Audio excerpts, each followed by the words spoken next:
Welcome back, dear listeners, to another night of haunting tales on Audio Night Narration. Tonight, in our Midnight Stories segment, we reunite with Miss New, who will bring us a chilling narrative titled The Village of Demons. From time immemorial, people have believed that heaven shows mercy to humankind. And yet, for the past few years, drought has ravaged the land, leaving fields barren and stomachs empty. Hunger grips the nation like an iron vice. From bustling cities to remote villages, the streets are filled with the gaunt and desperate. People, driven to madness by their starving bellies, spill blood over scraps of stale bread.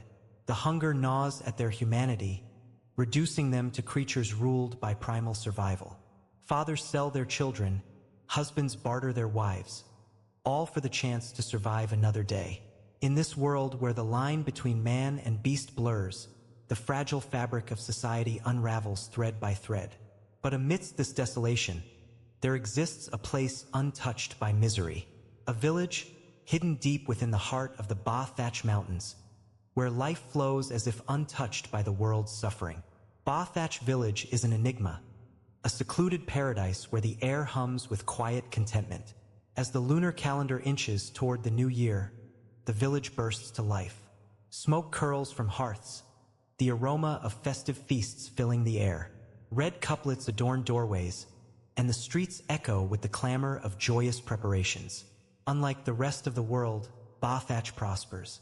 While distant lands crack under the relentless sun, their soil fractured like broken glass, the village remains lush and fertile. The secret lies in the towering waterfall cascading down the mountainside, an eternal source of water, its roar a constant heartbeat in the village's life. Ingenious villagers channel the waterfall's bounty through bamboo canals, weaving a lifeline that nourishes their crops and quenches their thirst. The village, with a history spanning centuries, thrives in isolation. The people, descendants of three founding clans, Tran, Ngwin, and Din, live in harmonious seclusion. Their ancestors, the first settlers, carved their home from the wilderness, and over generations, others stumbled upon this hidden haven and stayed, though few ever did. The village split into three hamlets, each governed by the eldest of the clans, rotating leadership with each passing year. Life here should be idyllic, yet shadows linger beneath the village's prosperity. This year, as the village prepared for the new year, the Tran family celebrated a wedding. Widow Hong, a matriarch with land and wealth, married off her son, Mao. The celebration was grand, extravagant even, a stark contrast to the village's usual modesty. Mao, already in his 30s, had once been married. His first wife, Ut Man, died mysteriously shortly after their wedding, her death a lingering wound that festered in whispered rumors. 5 years of mourning had passed, and now Mao was marrying again. His new bride, Hugh, was a vision of grace and beauty, the daughter of the Ngwin clan's leader. Her dowry was generous: 500 sacks of rice and a pair of sturdy oxen. Villagers murmured that Mao was blessed by fate to find love again and marry into prestige and wealth. But not all whispers carried goodwill. Some sneered behind closed doors, their words dripping with venom. A second wedding, as if he's a bachelor? He barely mourned the first wife before celebrating the second. Hong, however, paid no mind to the gossip. Her son deserved happiness, and she saw no reason to hide joy beneath a veil of sorrow. After all, why should they not celebrate? The village was thriving, untouched by famine or war. Yet, beneath the facade of abundance, a sinister truth festered in the roots of Ba Thatch Village. For prosperity, as some say, always demands a price. In a time when many couldn't even afford a bowl of porridge, 500 bushels of rice and a pair of buffaloes were a fortune beyond dreams. Yet, as the year drew to a close, not only did Madame Hong's family secure such wealth, but her son even married the village's golden bride. To celebrate, Madame Hong hosted a grand feast that stretched across 2 days, inviting the village's theatrical troupe to perform. The village of Ba Thatch lay at the foot of the mountain, and for generations, the people had worshipped the mountain god. To serve the annual ceremonies, a troupe of performers had formed, and on special occasions like weddings, they were called to entertain. After a day of indulgent feasting, as night fell, the villagers, from the youngest child to the oldest elder, each carried a small stool in one hand and a palm leaf fan in the other, gathering at the Tran family ancestral courtyard, the only space wide enough to hold the crowd. News of the performance spread to neighboring villages, drawing even more spectators. The courtyard quickly overflowed, with people climbing trees just to catch a glimpse of the show. While waiting for the performance to start, whispers rippled through the crowd like restless ghosts. Madame Hong really outdid herself this time. She must have taken a hefty dowry from Mr. Kwong. Don't you think? Of course. But honestly, poor Hugh. Such a beautiful young girl. Why on earth would she choose that widower, Mao? It's such a waste. Hush, woman. If Madame Hong hears you, she'll screech through the village like a spirit wailing in the night. You know her mouth never rests. In Bothach, marriages often bound families together to maintain harmony. But even so, people whispered that this match defied all reason. The bride's family far outmatched the groom's in status, yet Madame Hong acted as though their families were equals, as if Hugh marrying her son was perfectly balanced fate. The truth, however, was far stranger. Hugh, a girl beloved by many, had countless suitors far more eligible than Mao. Yet she clung to him with unyielding devotion, even though he was a man who had already buried a wife. Rumors slithered through the village like unseen snakes. Some said Hugh was already pregnant, and the wedding was rushed to hide her growing belly. Others swore they saw her step into the groom's house through the back gate, over a basin of burning coals, a ritual to ward off the spirit of Mao's deceased wife. The old village seer had declared the ceremony necessary, lest the dead wife's soul grow jealous and wreak havoc. The thought sent shivers through the gossiping crowd. What if the dead wife lingered still, her spirit watching, seething? People talked and speculated until the troupe finally took the stage. The chatter died, and all eyes fixed on the performers as they told the village's old legend. A tale from over 2 centuries past. A poor but devoted couple, bound by love deeper than poverty. The husband, a scholar, studied day and night until he passed the imperial exams and became a court official. The wife, left behind, cradled their child and waited, eyes fixed on the distant mountains, longing for the day her husband would return in glory. The story unfolded like a haunting echo of the present. A love so unwavering it defied reason. A bond so strong it beckoned the supernatural. And as the lanterns flickered and the shadows danced, some villagers couldn't help but glance at Hugh, wondering whether her love story would end in triumph or tragedy. The husband had not yet returned when foreign invaders swept through the land. The king summoned the newly appointed scholar to lead the army into battle. Each day, the wife took her son to the highest peak in the village, gazing into the distance, waiting for her husband's silhouette to reappear on the horizon. But one day, news arrived that he had fallen in battle. Heartbroken, she carried her son to the mountaintop, staring towards the distant border as tears streamed down her face. Mother and child turned to stone, their sorrow solidified for eternity, while their tears flowed into a cascading waterfall. Months later, the husband miraculously returned, only to discover the tragic fate of his family. He climbed to the peak, embracing the stone figures of his wife and child, and wept. His tears merged with the waterfall, and from that day on, the villagers claimed he was never seen again. Only 3 stones remained, shaped like a family locked in an eternal embrace. The mountain became known as 3 Stones Peak, and the waterfall Lover's Cascade. During a village festival, as the actress playing the grieving wife stood on stage, a cold wind swept through the courtyard. The red lanterns hanging from the 4 corners of the pavilion flickered and died, plunging the space into darkness. Only the faint silhouette of the woman remained, her voice echoing through the night. I vowed to bind my soul to yours for a lifetime, yet fate has torn us apart. Life without you is but a hollow shell. Perhaps in death, we may reunite and mend this shattered thread of destiny. In the dim light, the actress suddenly collapsed. Something warm splattered across the front rows, and horrified screams pierced the silence. Blood. The woman lay lifeless on the stage, her throat slit, crimson flooding the courtyard like a river of death. Panic erupted as people trampled over one another to flee, their footsteps smearing the blood across the stone floor. The village of Ba Thatch was consumed by fear that night. No one more so than Madame Hong, whose son's wedding celebration had turned into a funeral.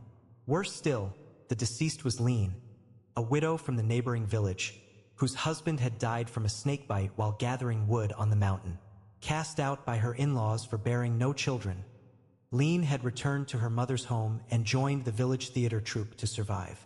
Her death, shocking and violent, was dismissed by many as an unfortunate accident, a performer too immersed in her tragic role. But the village elders thought otherwise. As soon as they heard of the incident, they rushed to seek counsel from the village shaman, an elderly woman revered for her connection to the mountain spirit. The shaman, though nearly 100 years old and blind, carried herself with an unsettling vigor. When the village chief, Mr. Kwong, arrived to deliver the grim news, she merely sipped her tea and remarked, "The dead are dead. Why do you tremble so?" Her voice was a rasp, like the scraping of stones, but her words brought a brief, fleeting relief to the elders. If the shaman showed no concern, perhaps the curse would not spread beyond the stage. "What should we do, shaman?" Mr. Kwong asked, his voice quivering. The shaman's milky eyes seemed to pierce through him as she replied, "You already know. Do as you've always done. Must I guide you every time?" They bowed and hurried away, eager to cleanse the village of whatever evil had taken root. Only when they were gone did the shaman's cloudy gaze narrow. The village whispered that her blindness was the result of a pact made with the mountain god, a sacrifice of sight in exchange for power. And as the elders retreated into the distance, the shaman tilted her head, listening to the faint echo of their footsteps. Then she smiled. From that moment on, the shaman woman gained powers no ordinary person could possess. She could glimpse into the future, ward off evil spirits, and became a revered figure in the village. Yet, no one knew that a month earlier her eyes, long blinded as an offering to the gods, had inexplicably regained sight. Although what she saw was murky and devoid of color, the mere ability to see again sent chills down her spine, for she could not understand the gods' intentions. Regarding Lean's death, the shaman remained eerily composed, for she had been warned. 2 days before the wedding, the gods appeared in her dreams, revealing that the bride-to-be had been chosen as the sacrificial offering. When news of her daughter's death arrived, Mrs. Tai collapsed in despair but still struggled to arrange her child's funeral. That night, as she watched over Lean's coffin, she saw Mr. Kwong lead a group of villagers to her door. Among them were Mr. Bin, Mr. Tri, and several young men from the village. Seeing them, Mrs. Tai felt a chill crawl down her spine. She knew something terrible was about to happen. "What brings you here, village chief?" she asked, her voice trembling. "We must take Lean's body into the mountains," Mr. Bin said coldly. "It is her blessing, and your family's honor." Mrs. Tai's legs gave out, and she crumpled to the ground. She only regained her senses when the villagers lifted her daughter's coffin. Desperately, she clung to Mr. Bin's legs, begging through her tears. "Please, I beg you. She is my only child. Let her rest. I implore you." But the village chief remained unmoved. "Chosen by the gods, it is a blessing spanning 3 generations. Unless you wish to join her, stop your wailing." Mrs. Tai recoiled, her body trembling. She loosened her grip and watched in silent agony as they carried her daughter's coffin away. That night, horrifying sounds echoed from deep within the mountains. Guttural roars and the wet, visceral tearing of flesh. Strangely, the sounds slithered into every house, into every ear. No one could escape hearing it, no matter how much they wished to. In Ba Thatch village, not a single household slept that night. No one spoke a word, but they all understood what had transpired. It was a secret buried deep within the village, one that no one dared unearth. The next day, as if bound by an unspoken pact, no one mentioned Lean's death. The villagers of the Din clan went about their day as though nothing had happened. People attended the empty funeral, knowing well that the coffin lowered into the earth held nothing but darkness. On the 7th day after Lean's death, instead of preparing for the Lunar New Year, an unsettling tension gripped Ba Thatch village. Every house scattered salt and sticky rice in front of their doors, a practice meant to ward off lingering spirits. At Mrs. Hong's house, the ritual was even more intense. She smeared Black Dog's blood across her doorframe, muttering curses as she worked. "If she dares come here," Mrs. Hong seethed, teeth clenched, "I'll make sure she can't even reincarnate." Mrs. Hong resented Lean with a burning fury. The girl had died on the very day her son, Mao, was to be married, ruining the family's celebration. In her eyes, Lean's death was a malicious curse, robbing her family of luck and prosperity. Without a joyous wedding, guests would no longer come to offer blessings or gifts for the newlyweds. Hugh, who had been cooking in the kitchen, quietly took the bucket of dog's blood from Mrs. Hong. "Go rest, mother. I'll finish this," Hugh said softly. Mrs. Hong, exhausted, didn't protest. She went inside, drinking her tea and shouting out instructions. "Make sure you don't miss a spot. If she comes back, she'll drag you to hell with her." Hugh nodded and dipped the broom into the bucket, painting the door with the crimson liquid. Blood dripped from the wood, forming sinister puddles on the ground. As she worked, her mind wandered to the blood-soaked village square and Lean's mangled body. The memory made her hands tremble, but she quickly lowered her gaze. For a fleeting moment, her eyes glowed with a strange, blood-red gleam. Ba Thatch village had an ancient tradition. On the 7th day after a funeral, the family would lay out offerings in the yard, light an oil lamp, and burn paper money to guide the departed's soul home for a final meal. It was a way to bid farewell, allowing the spirit to pass peacefully into the afterlife. Yet, on that day, only the grieving family could light a lamp. Every other household sealed their doors with salt and rice to prevent wandering spirits from mistakenly entering their homes. But Mrs. Hong's precautions went beyond tradition. Lean had died on Mao's wedding day, and folklore spoke of a sinister entity, the wedding wraith, spirits who perish during weddings, forever bound to the living, consumed by envy and sorrow, never willing to let go. In the village of Ba Thatch, darkness crept through every corner like an uninvited shadow. Rumors whispered of restless spirits, and no one dared to defy the words of the village shaman. When Mrs. Hong returned home, she meticulously smeared Black Dog's blood across her door, a talisman to ward off vengeful souls. The tragic death of Lean weighed heavily on the household, and Mrs. Hong feared her spirit lingered, unwilling to descend to the afterlife. Yet, it wasn't just the looming presence of Lean that unsettled her. Hugh, her newlywed daughter-in-law, had changed. Once an eager bride, sweet and demure, Hugh now moved like a ghost through the house. She claimed her monthly cycle as an excuse to avoid sharing a room with her husband, Mao, but Mrs. Hong sensed something amiss. One night, awoken by nature's call, Mrs. Hong glimpsed a chilling sight. Hugh standing at the foot of Mao's bed, staring at him with cold, unblinking eyes. When confronted, Hugh startled, claiming to have been sleepwalking. But the air in the room remained heavy, as if something unseen lingered. On the 23rd day of the lunar month, the village fell silent. Only one light flickered at the edge of the forest, at Mrs. Tai's home. She knelt in her yard, her frail frame trembling, hair streaked with silver overnight. Her daughter, Lean, had died tragically, and Mrs. Tai's grief gnawed at her bones. She lit incense and whispered into the void, "Lean, my child, if your soul still roams, come home to eat. Fill your belly, and find peace in the next life."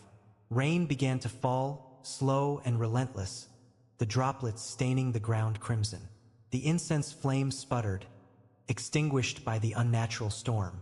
The yard flooded with rainwater as red as blood, mirroring the day Lean's life had spilled onto the village grounds. While the villagers slept, oblivious to the downpour, the shaman stood at her window, gazing towards the mountain peak. Her pupils, clouded with age, glowed crimson in the storm's reflection. She saw the truth that others couldn't. The village was on the cusp of something dreadful. By morning, chaos unfurled. The village's lifeblood, the Fu the waterfall, ran red like a bleeding wound. Flowers withered, crops blackened, and panic rippled through the streets like wildfire. Elder Kwong, breathless and pale, rushed to the shaman's home. "Something terrible has happened," he gasped. "The waterfall, it's turned to blood." The shaman, face inscrutable, grabbed her cane and made her way to the mountain. What she saw stole her breath. The entire waterfall cascaded crimson, the river below a seething pool of red. "Prepare a ritual for the mountain god," she commanded, her voice an eerie calm. "Tonight we beg for mercy." The villagers scrambled to build an altar, draping black flags with symbols of the 3 stone pillars, the ancient mark of Ba Thatch Mountain. Fear wove through the village like a parasite, and the people wondered what sin they had committed to invoke such wrath. But deep within the forest, beneath the ceaseless rain, something stirred, and it was far from merciful. The offerings to the mountain god were different this time. The shaman ordered them to prepare a pair of white buffaloes, a rarity. Luckily, Old Man Kin in the Nguyen village happened to own such a pair. Otherwise, the ritual would have been impossible to perform. To ensure the ceremony's utmost sanctity, the presiding figure could not let their feet touch the ground. The village maidens, clad in white, carried the shaman on a rattan chair to the shrine. The shaman, draped in a black ceremonial robe, wore countless silver bracelets and 3 crimson dots, drawn with the blood of a maiden's fingertip, adorned her forehead. As she arrived, the air inside the shrine turned eerily still. Mr. Kwong stood at the entrance, holding a golden basin. The village elders each carried a severed buffalo head. Upon reaching the shrine's threshold, the maidens gently lowered the chair, and the shaman stepped inside. Only those of status, like Mr. Kwong, could witness the rite. Ordinary villagers lingered outside, unaware of the horrors unfolding within. Inside the dim shrine, the shaman approached an altar. Though dedicated to the mountain god, the altar was barren, save for a single crimson stone, no larger than a rice bowl. Its surface twisted with vein-like patterns, pulsing faintly like living flesh. The buffalo heads were placed solemnly on either side of the stone. The shaman dipped her hands into the golden basin, now filled with the freshly drained blood of the sacrificed buffaloes. She smeared the blood onto the stone, chanting in a guttural tongue unknown to even the elders. As layer upon layer of blood soaked into the stone, it began to glow, greedily absorbing every drop until the basin lay empty. Seeing the blood offering accepted, Mr. Kwong exchanged relieved glances with the village elders. But before they could exhale, the shaman let out a piercing scream and collapsed. "Shaman, what's happening?" They rushed to her only to freeze in horror. Her hands, slick with blood, were visibly decaying, flesh rotting away as if consumed by an invisible force. The decay spread swiftly, eating through her skin, crawling up her arms. Her milky, blind eyes turned crimson, writhing with dark shapes that seemed desperate to break free. Beneath her wrinkled skin, countless worm-like creatures slithered, their bodies squirming just beneath the surface. They gnawed at her from within, creating tiny, grotesque holes through which their writhing forms peeked out. The shaman convulsed, her face contorted in agony, reaching towards Mr. Kwong, as if trying to utter a final warning. But fear overtook them. The men bolted, shoving the shrine doors open and sprinting into the night, screaming about a demon. The villagers, hearing their terrified cries, barely had time to react before the shaman dragged herself to the shrine's threshold, her body disintegrating, black blood spilling from her mouth. The village of Ba Thatch descended into chaos. As the shaman lay dying, her clouded eyes widened in terror. Something had emerged from the shrine, a grotesque figure dripping with viscous, flesh-like ooze. Its hollow, pitch-black eyes and jagged maw exuded malice. It wasn't a ghost, but a creature of tangible, nightmarish flesh. The monster tilted its head back and released a guttural, otherworldly howl that echoed through the forest. The night quivered as countless shadowy figures, like feral beasts, descended from the mountain. They swarmed the village, their ravenous growls reverberating through the dark. Families bolted their doors, clutching each other in trembling silence. Parents muffled their children's sobs, hoping to evade the creature's detection. But the monsters could smell flesh. Doors splintered under their force. Screams of agony pierced the night, mingling with the wet, guttural sounds of tearing flesh and crunching bone. The village was devoured, drowned in blood. It wasn't until dawn, when the rooster crowed, that the creatures retreated into the shadows of the mountain, leaving Ba Thatch a lifeless husk, soaked in crimson. The village of Ba Thatch lay in ruin, its desolation stark and absolute. Nearly 1,000 households had thrived there. Now, fewer than 200 remained. The Din hamlet, closest to the mountain's edge, had been wiped out entirely. Not a single soul survived. Blood and flesh painted the ground, fragments of bone scattered like shattered porcelain. The remnants of last night's massacre clung to every surface, a grotesque testament to the carnage. Among the few survivors were only Mr. Kwong and a handful of others. The village's other patriarchs, like Madame Hong, were gone. And so, the living gathered in Mr. Kwong's yard, their faces pale with terror, eyes wide with despair. "What do we do now, village chief? Say something. Say anything!" Someone cried, their voice breaking. Another voice, thick with rage, pierced the air. "It's all your fault.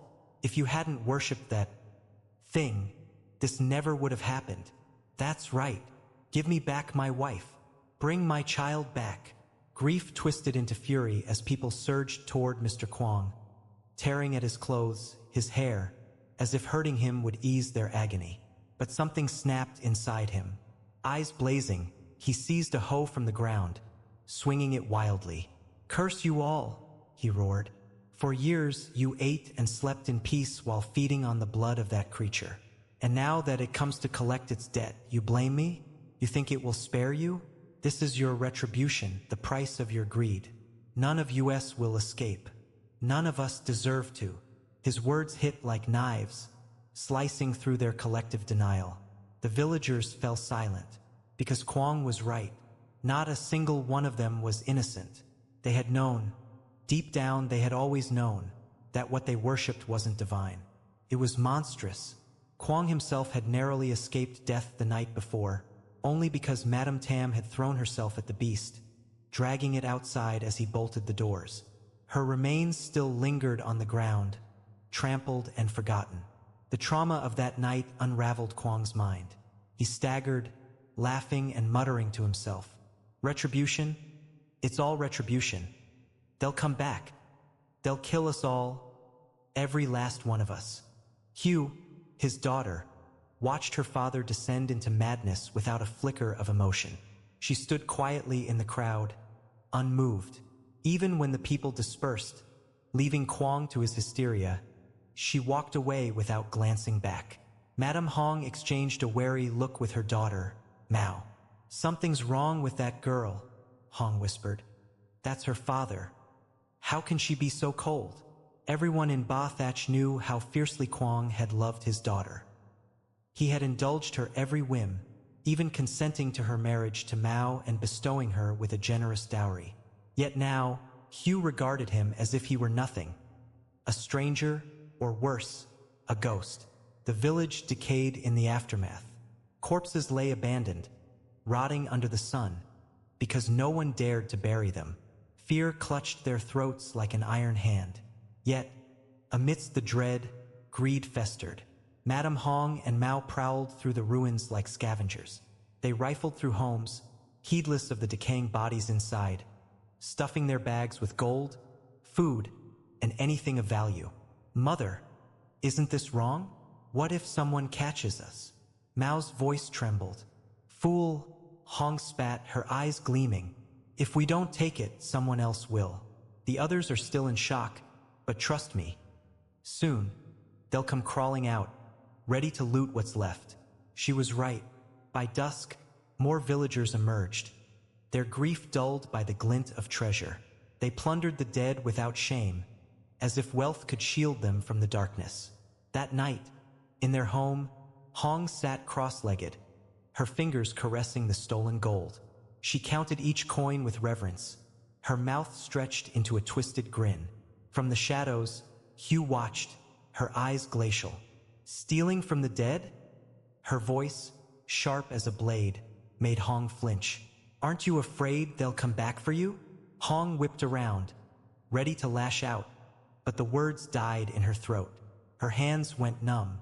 The gold clinked to the floor, the sound sharp, ringing like a death knell. Hugh's face. Oh, her face. Even Mao, usually callous and unfeeling, trembled, his teeth chattering as if the very marrow in his bones had turned to ice. Because in that dim room, Hugh's smile was not her own. It belonged to something else. Hugh cast a sinister smile as she approached Mrs. Hong and her daughter. The closer she got, the more her face distorted, magnified until it loomed grotesquely before them. The gentle, obedient daughter-in-law was gone. In her place stood the face of Ut Man, Mao's first wife. Mao recoiled in horror, snatching a pair of scissors from the table and pointing them at Ut Man. Seeing the two women trembling in terror, Ut Man threw her head back and laughed, a chilling, echoing sound that reverberated through the room. You fear me more than the monsters you've appeased? She sneered. Let me tell you a story that began many years ago. Ut Man had been an orphan, an outsider to the village's three great bloodlines, living a life of hardship and solitude. Despite her struggles, she remained kind-hearted and pure. One fateful day, while gathering herbs in the forest, she saved Mao from a venomous snake bite, unknowingly sealing her fate. A few days later, Mrs. Hong came to her with gifts of meat and eggs, expressing gratitude for saving her son. Mao himself promised to care for Ut Man for life, claiming he wished to repay her life-saving grace. Naive and hopeful, Ut Man believed her suffering had ended, that fate had finally granted her a family to call her own. The wedding was modest but complete with the proper rites, and she entered their home as a bride.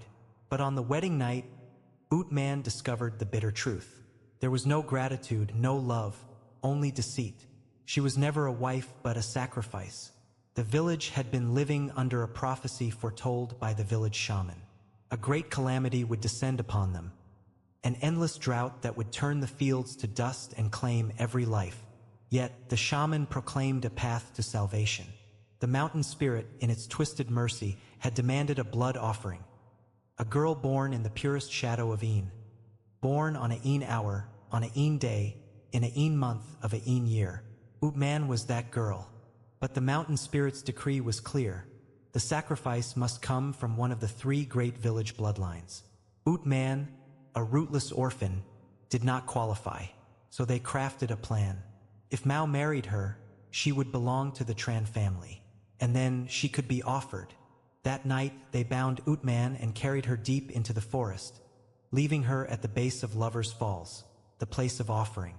As Mrs. Hong and her son hurried away, Ut Man's voice, laced with rage and despair, echoed through the mountains.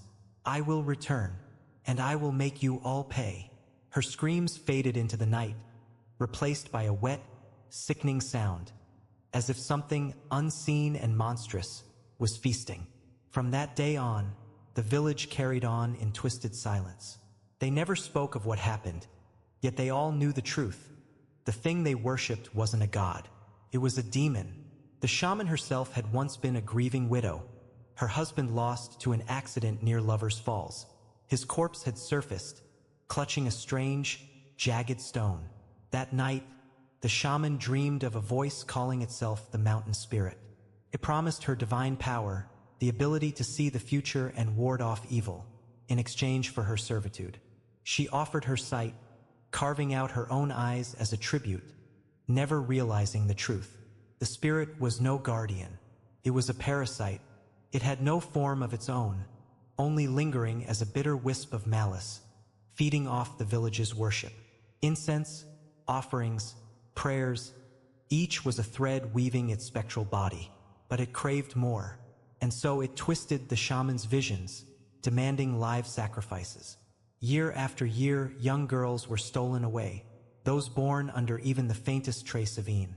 If they did not go willingly, they were dragged to their deaths, their bodies devoured beneath the thundering cascade of the falls. The last offering had been lean, Widowed and grieving, she returned to her mother's home, hoping for peace. But the village elder came, claiming the spirit had chosen her. She refused, but they threatened her mother's life. Knowing she would never escape, Lean chose her own fate, ending her life before they could take it from her. Yet even in death, they did not spare her. Her lifeless body was tossed into the falls. One more feast for the false god they worshipped. But now Utman had returned, and she was no longer a helpless girl. She was something else entirely. The demon, feeding relentlessly on human flesh and blood, slowly began to form its own body. After devouring Lean, it retreated to a cave by the Fu the waterfall, wrapping itself in a cocoon of flesh, waiting for the day it would tear free and emerge as a complete being. With part of an immortal body and the full strength of a demon, it would no longer fear anything. Yet, the creature never anticipated the darkness that had already taken root within it. The first human it consumed was Utman, whose soul, writhing with hatred, clung to the demon like a parasite. The stronger the demon grew, the more potent man's rage became. By the time the demon entered its cocooned slumber, man's fury had swelled to monstrous proportions, devouring the creature from within. On the third night after Lean's death, while the village remained oblivious, Utman reformed herself from the lingering resentment. She consumed Hugh entirely, then wore her skin like a mask, returning to live in Hong's house with only one goal: revenge. But Man didn't just crave the deaths of Hong and her child. She wanted the entire village to perish. In her eyes, no one was innocent. Everywhere she looked, the village was drenched in suffocating, bitter hatred. The shadowy, shapeless monsters prowling outside were manifestations of the collective suffering of those the village had destroyed. In life, they were torn apart by the demon. In death, they, too, hungered for flesh and blood. Man's lips curled into a sinister smile as she watched Hong tremble. "Mother, what are you afraid of? Last night, when you saw the monsters, you didn't seem this scared, did you? What are you? You died. How can you be here?" Hong stammered, her face ashen. After Man's death, Hong had sought out the village shaman for protection, burying Man's hair and nails in the yard, as instructed. The shaman had promised that even if Man returned as a vengeful spirit, she could never cross the threshold of their home. "Mother, can't you see? I'm flesh and blood, your daughter-in-law, married properly and ceremoniously. Or have you forgotten so quickly?" Man's voice dripped with malice. "No, impossible," the shaman said. "The shaman?" Man laughed coldly. "If she was so powerful, why did she die first? I killed her myself." She screamed as hundreds of maggots chewed through her bones, hollowing her out until there was nothing left. Hong collapsed to the ground, her body shaking uncontrollably. Just then, a chilling howl echoed outside, like a wolf calling its pack. Black shadows with twisted, contorted limbs slid past the window. Screams pierced the night, blood splattered against the walls, and the grotesque sounds of tearing flesh and crunching bones filled the air. "No one will escape this time," Man whispered. She lunged at Mao like a ravenous beast. Before he could react, she sank her teeth into his neck, ripping it open. Blood sprayed across the room. Man's hands twisted, her fingernails growing into sharp claws as she seized Mao's head and tore it from his body, tossing it to the floor, where it rolled to a stop beside Hong. Hong's eyes widened in horror, her mouth quivering in silent prayer. But her pleas fell on deaf ears. Man's claws pierced her belly, dragging out her organs with ruthless precision. Hong's screams faded as her body was torn apart, limbs ripped into pieces and flung into the swarm of monsters outside. Still conscious, she watched as the creatures devoured her, flesh, bone, and soul alike, until nothing remained. By dawn, Ba Thatch village was wiped from existence, every last inhabitant slaughtered. When the sun rose, the creatures vanished, and Man was nowhere to be found. 49 days later, a group of young women, no older than their early 20s, emerged from the forest. There wasn't a single man among them, and leading the group was none other than Utman herself. Silent and somber, they cleaned the blood-stained village, restoring it to its former state. They tore down the ancestral halls and the shrine dedicated to the 3 founding families, and then settled in as if nothing had happened. From that day forward, the people of Ba Thatch observed a peculiar tradition. On the 23rd day of the 12th lunar month, instead of sending the kitchen god to heaven like other villages, they carried oil lamps into the forest, offering rituals in eerie silence, as if mourning their own deaths. A prosperous village, once bustling with life, had become a sanctuary for restless spirits, consumed by the very greed and cruelty that had sown their destruction. And so, the legend of the Demon Village was born. This concludes our tale. Thank you for listening to The Demon Village, an original story by Ko Nu. Until next time, dear listeners, may you sleep peacefully through the night,